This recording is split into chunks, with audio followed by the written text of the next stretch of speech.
Hi, everybody. This is Kirk Davis with CAMPS, the Center for Advanced Manufacturing. I'm here today with Brenda Sanchez from the Washington Small Business Development Center, or SBDC. So, Brenda, it is a pleasure to have you here today. Uh, Brenda and I were just getting more acquainted just before the call and found out that we kind of have a lot in common. In a previous life, worked at the WSBDC and really enjoyed my time there. So I have an understanding of the demands on her. And we were both in the Army, probably different times and different type of assignments. But we also both have our bachelor's degree from the University of Hawaii. And so the more we talk, it's like, oh my goodness, we have a lot of experience in common. Yeah, So Brenda, welcome. It is so nice to have you here to talk to the manufacturers today. thank Uh, you. It's wonderful to be here. I want to mention that in addition to you're a certified business advisor Mhm, with the SBDC, but you also have a CPA in your mhm, background.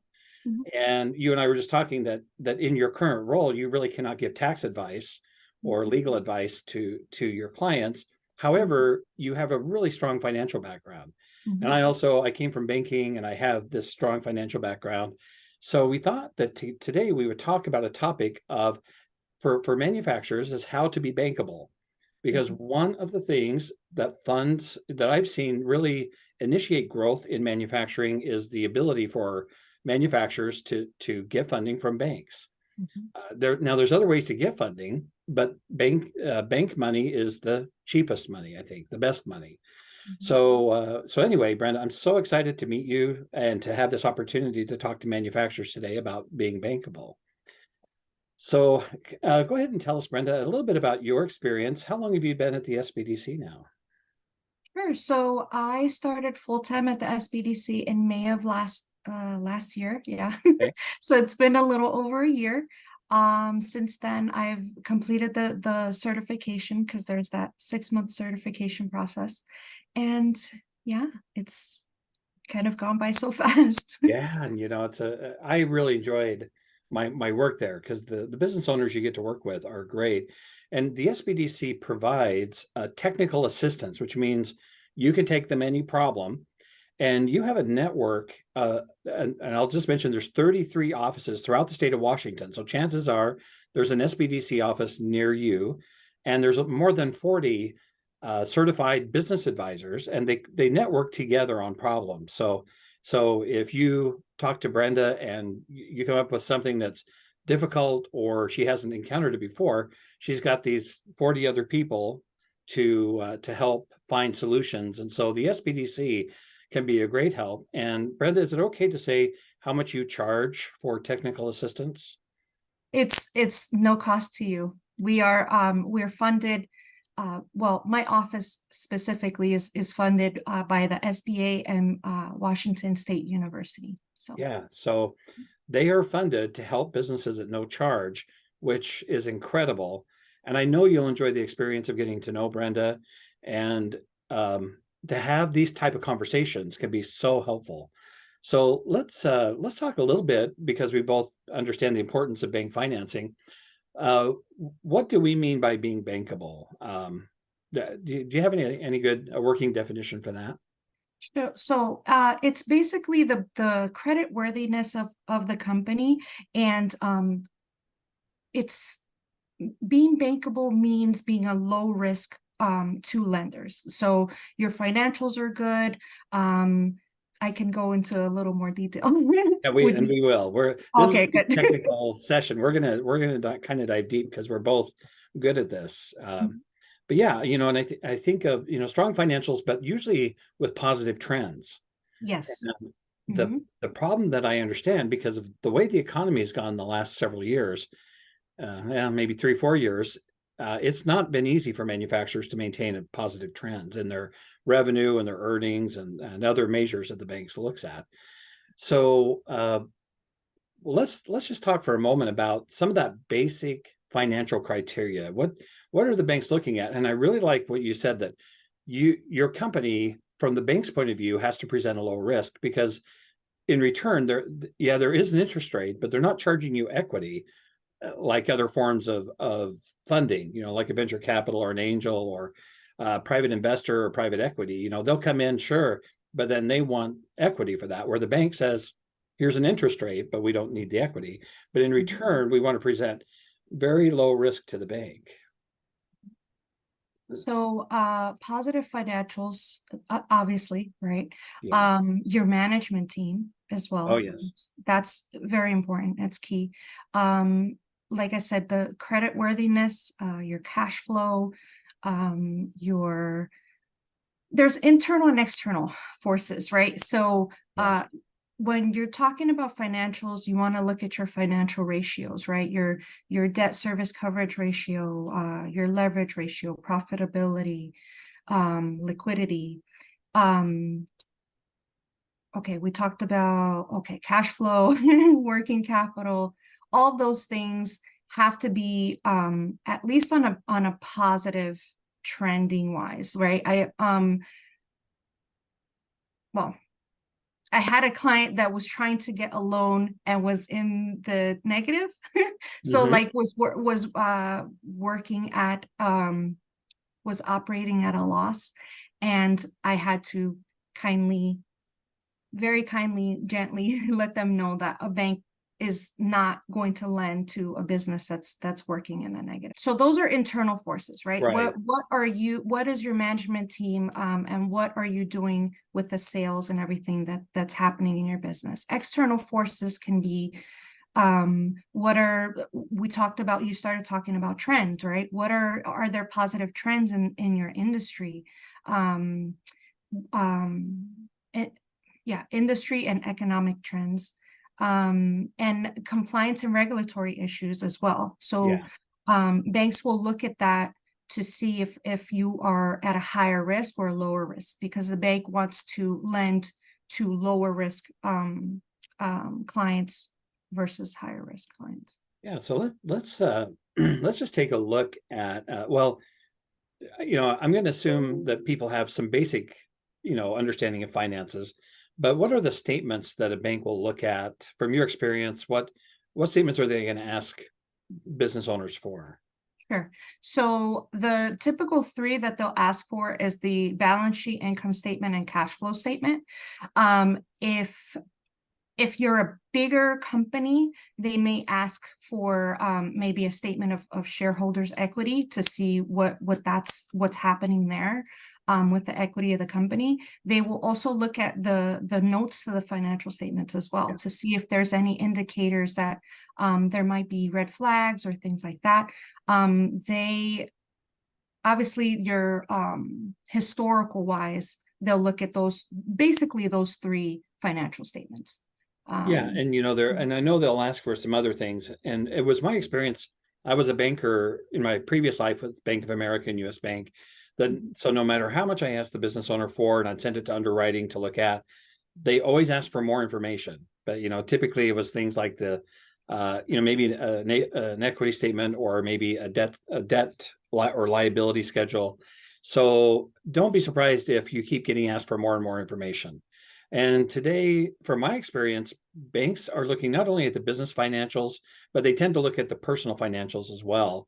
So a lot of the business owners I worked with, when we worked on being bankable, you know, we would have have their accountant have the business financial statements, but also a personal financial statement to go along with it, because you are going to be asked, you know, again, if it's beyond just basic line of credit. So a lot of times those lines of credit, they can just do with a credit score. However, if it's a little more complicated for equipment financing or inventory financing, working capital, or any other type of financing, then they may ask for more information on the personal and business side. So from your experience, like, I really like this example of if you took a look at their financial statements and you said, well, we're probably not a good candidate for the bank, right? So I've had many of those conversations, because most of the people who would come to see me at the SBDC had been turned down by the bank. Now, I just had a conversation with one of our bankers who is affiliated with camps. And I just said, when I was in banking, I was turning down 7 out of 10 loan applications. So when people came in and applied and we took a look at it, 7 out of 10 were being denied. And they told me that was about their same numbers today. So in other words, for a majority of businesses, bank financing is a little bit out of reach. So that's why I think it's important to take a look at and say, you know what, I'm going to position my company so that it's always bankable. Mhm. So let's just talk a little bit about the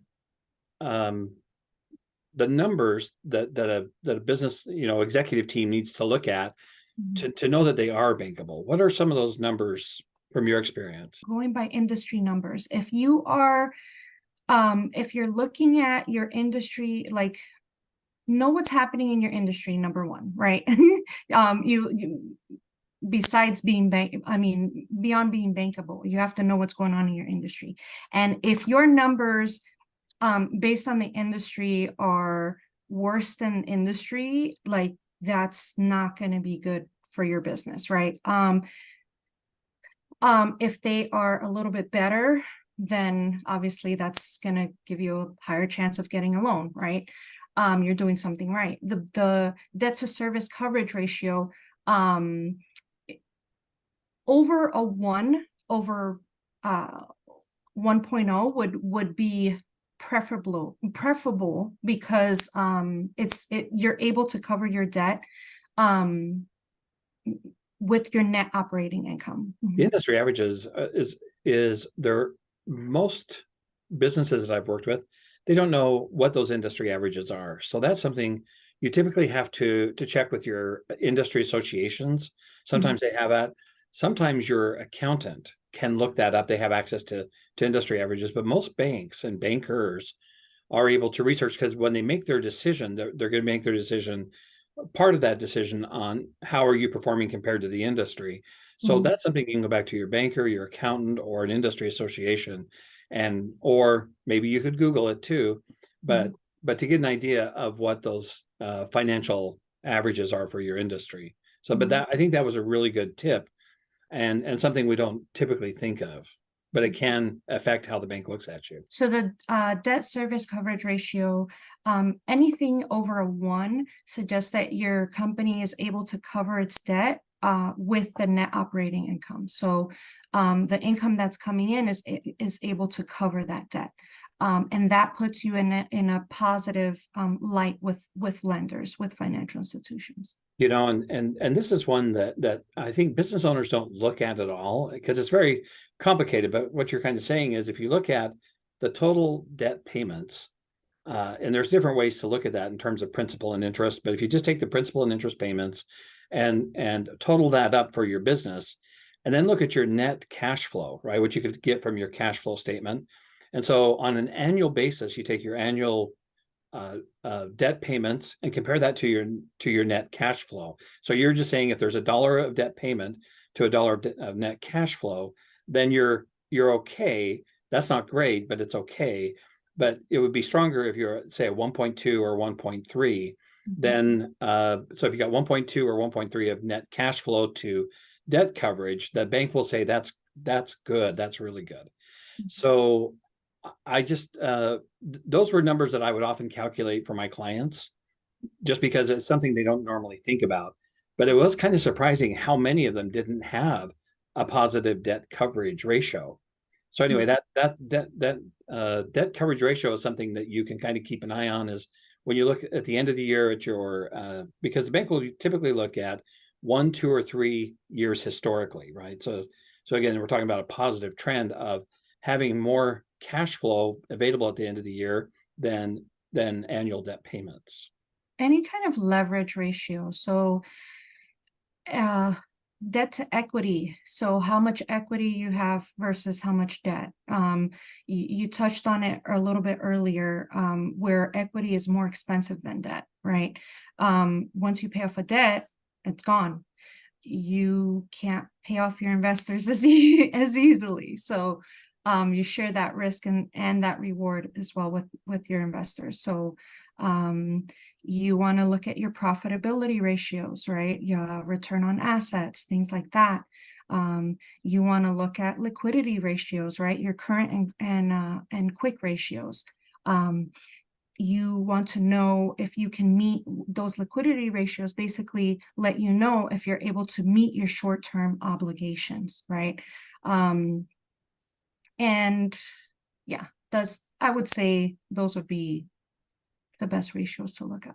You know, the business owners I worked with who were interested in this topic of being bankable, right? They would actually have a sheet of paper that would have these ratios on them, and it'd say like 1.2 debt coverage ratio, right? Just so they knew what to look for. So a lot of times when people would come to me and say, you know, I want to get a bank loan, I'd look at their balance sheet right away and compare their total liabilities to their total equity. And if the total debt was, you know, over three to one, $3 of debt to $1 of equity, I would say, you know, we're going to be challenged with the bank. And 4 to 1 was like the red line, to never go over 4 to 1. So a lot of times with banks, we were talking to them about compensating factors, right? So we would say they have a really strong debt coverage ratio, they have really good working capital, which means that your current liabilities are stronger, bigger than your current liabilities on the balance sheet, right? So these were things that we would look at, but just to kind of keep in mind, 1.2 on your debt coverage ratio. No, usually try to be no more than 2 to 1 on your debt to total liabilities to total equity. And then you talked about like the return on assets, and these were some of the profitability measures, right? Return on investment, return on assets, return on sales could be other. So these are the return on things, but essentially you're looking at your profit margins. This is where the industry averages kind of come into play.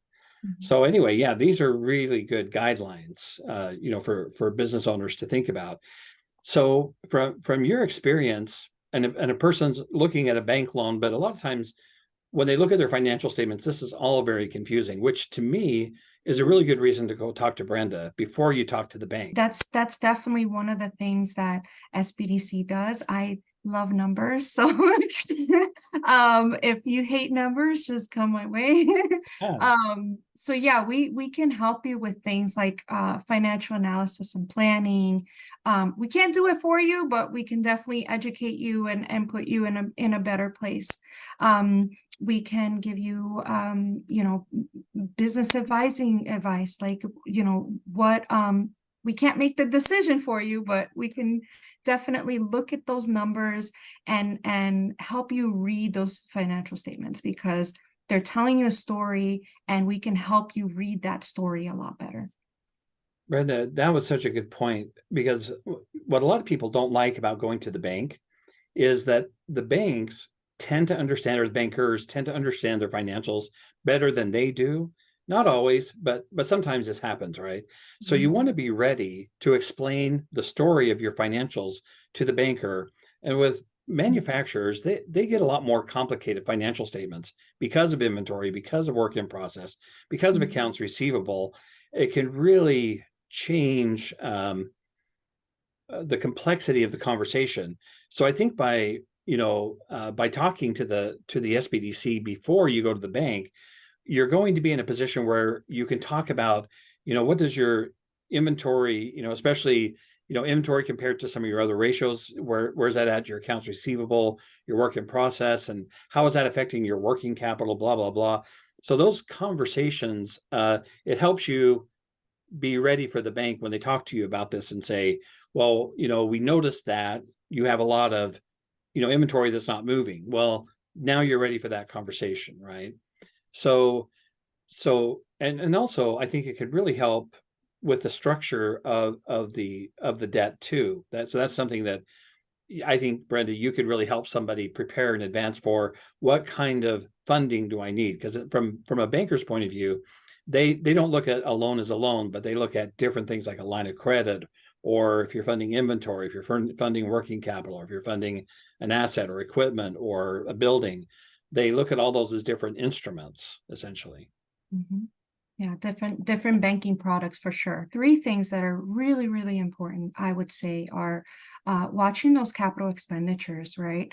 You know, what kind are you getting a loan for these huge capital expenditures? Is that going to be, are you at a point of your business that you can scale to, let's say, if you're moving to a bigger piece of equipment or something, is your business at a point where that would make sense for you? Another thing to look at is your accounts receivable, right?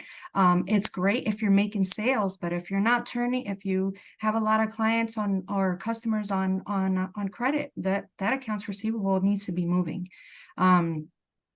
And another thing is that accounts receivable goes along with that cash flow, right?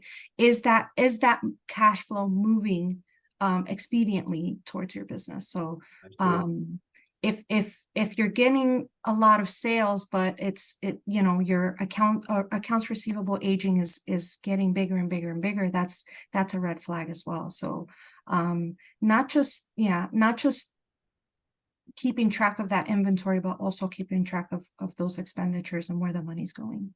And that's another really good reason to talk to the SBDC, because these are the kind of conversations you can have, and you can understand the situation, because sometimes things just start to happen and you don't even see them happening, but the numbers make you very grounded in reality. That's what I really like about the financial side of business, is you're not doing stories in your head, you're seeing the actual numbers, and it can be so helpful.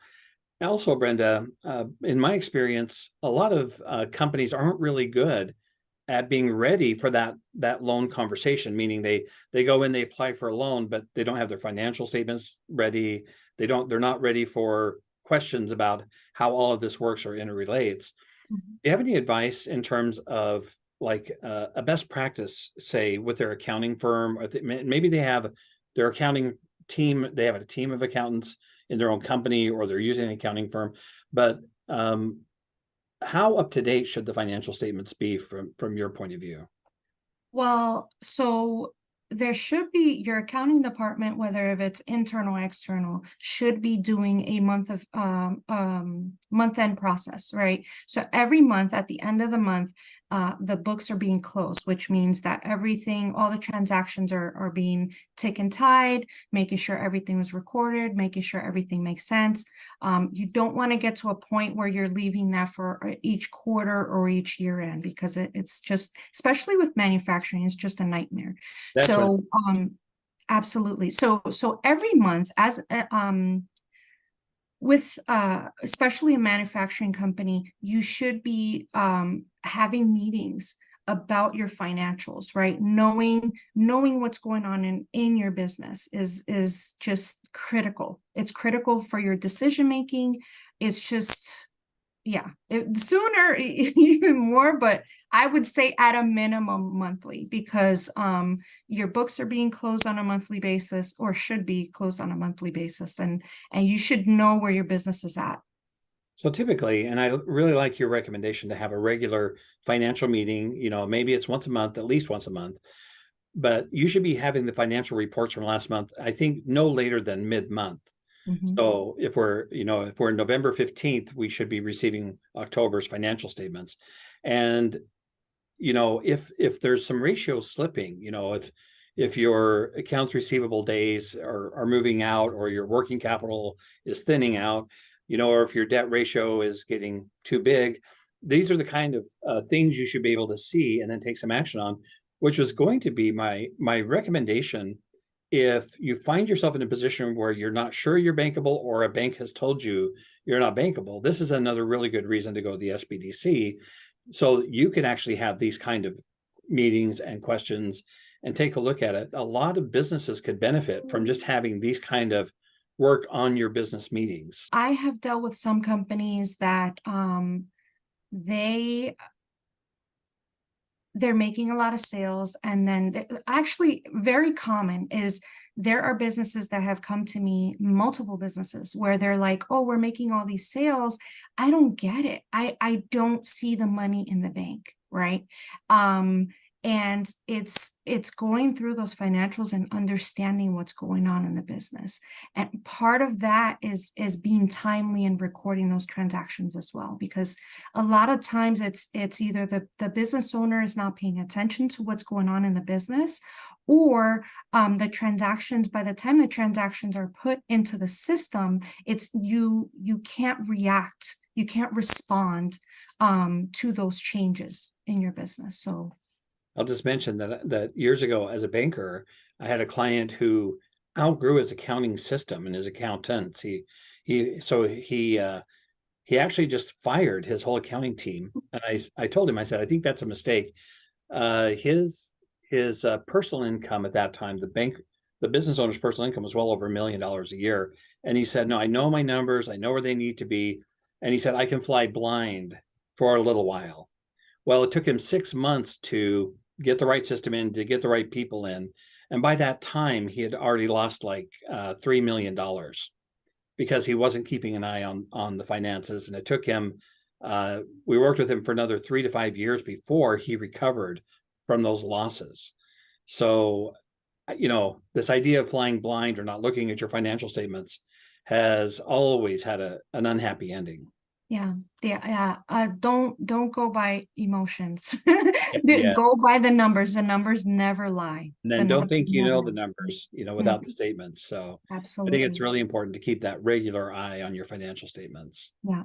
I remember so I've had I've had different kinds of jobs, including being a federal government contract auditor. And I remember auditing one company, and the business owner, it was a privately held company, and he was actually in manufacturing as well. He I was auditing him on a progress payment audit, and he told me, I said, well, a progress payment audit is basically, if you're unfamiliar, it's where they get paid based on the progress on the contract. And he just straight out told me, well, I know exactly where I am, where the business is in my head. And I was like, okay, well, I'm not seeing it in the numbers, so I need to see it in the numbers. And that was kind of a difficult conversation, because when the numbers were actually put down on paper, he was way off target. So yeah, that That's never just, fun. yeah, No, it's never fun. Never no. fun. I think that I'm advocating for manufacturers to build a strong relationship with their bank and their accounting team, if it's the accounting team or an accounting firm, depending on how they work that. But I do think that having open conversations with your banker about your financials, but having somebody like Brenda at the SBDC that you can have a preparatory meeting, you can kind of see, here's my numbers, here's what's going on, can be very, very valuable. And if I could say again, how much does it cost to go to the SBDC? It's it's no cost. And Which is great. I love that. just to add on to that as well, out of all the advisors that a business owner has in their life, we are the only ones that don't hold a stake in your business. So we can be honest with you, have that open and honest conversation, look at the numbers, and tell you what's actually happening. Yeah, I really appreciate this kind of detailed conversation. I just want to mention that if, as a manufacturing company, you're looking at it and you're not sure if you're bankable, or if you happen to get turned down for any loans, I would highly recommend getting a hold of Brenda at the SBDC. So, Brenda told me before we started this that if somebody had interest in just questions, even, you can email Brenda, and I'll put her email in the description of the video, so you'll find it down there. And I'll put a link to the SBDC where you can schedule an appointment with Brenda or 40 of her colleagues, depending on where you live. But the level of conversation that we've just had, Brenda, I think they would have with any other SBDC person, because you guys are certified, you guys know the stuff, you live it, eat it, breathe it. I remember those days. So Yeah. in addition to financial help, actually the SBDC could help with many other issues, and that might be marketing, it could be export, it could be market research. I know that you guys have a market research arm. Now I understand they're backlogged right now, so I guess that that's up and down at times. But again, if you have a market research request, there you can put that through the SBDC. So the SBDC, the Washington SBDC, is really good at helping businesses solve their problems to get to that next level of their business. And I highly recommend them from my own experience, and from, I know, the hundreds and even thousands of businesses that you guys have worked with. So Brenda, is there anything else you want to say before we tie this up? BDC is here to help. We are a passionate group, a passionate network of experienced business advisors, and we just love the mission of helping small businesses grow. So come and contact us, and we'll be happy to help. Brenda, I really appreciate this time today. Appreciate your background, your expertise, and your passion for helping businesses grow.